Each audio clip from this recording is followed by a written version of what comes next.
A holy site where kings were once anointed, but where prayers have not been allowed for 86 years, is once again open to worship.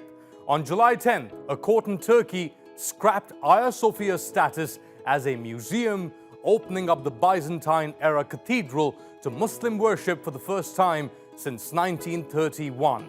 Erdogan called it vindication of a historic injustice, but not everyone is happy. I'm Mustafa, and this is Hagia Sophia Decoded.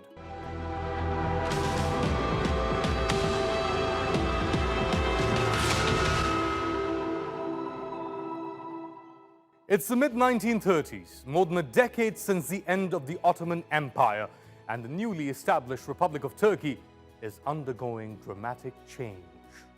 Its main objective is to undo the past and come up with a new way forward, one that could effectively thread different eras of Turkish history into a singular, all-embracing nationalism.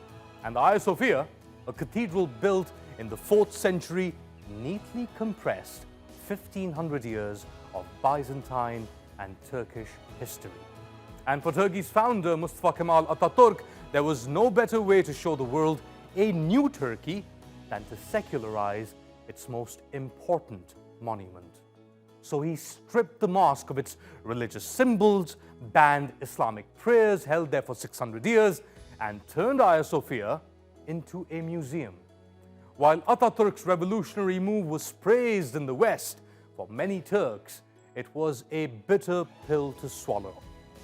Turkey in the 1930s was a place of deep contradictions, where a majority of the new state was sidelined in the name of reforms and secularism. So for example, if you had a beard or wore traditional clothing in 1930s Turkey, you'd face severe consequences. So Turkey entered a new era by effectively erasing a part of its past. But the past cannot be easily erased. Memories carried forward by oral history seek a correction. A correction President Recep Tayyip Erdogan has been keen to make since starting out in politics, and has been empowered to do since becoming president. Sakın ha, Hagia Sophia ile ilgili orayı camiye çevirmeyin. Ya Türkiye'yi siz mi idare ediyorsunuz, biz mi idare ediyoruz? Justice delivered for one side might be seen very differently by another, especially over a contentious monument like Hagia Sophia, steeped in religious history.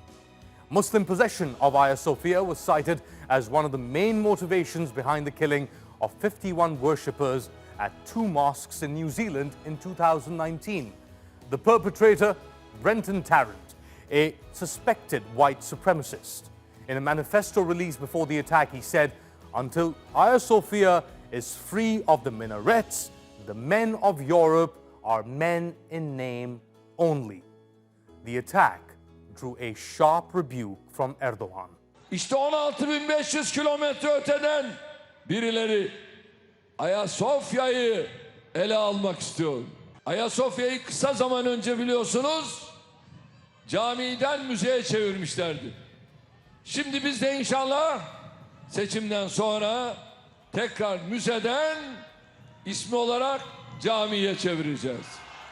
Empires have risen and then disappeared in what is Istanbul today, leaving behind magnificent examples of their glory. But such amazing monuments have been unable to stem stories of their eventual decline. The Hagia Sophia was built as the seat of power of the Eastern Church. It was ransacked by Catholic mercenaries during the crusades and turned into a mosque by Mehmet Fatih Sultan, and then stripped down into a museum by Mustafa Kemal Atatürk. Despite it all, the monument survived, providing shelter, regardless of faith, under its magnificent dome.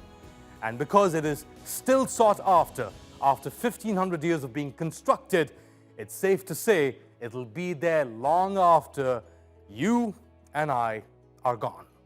And that's Hagia Sophia Decoded. You'll find us 24/7 on YouTube.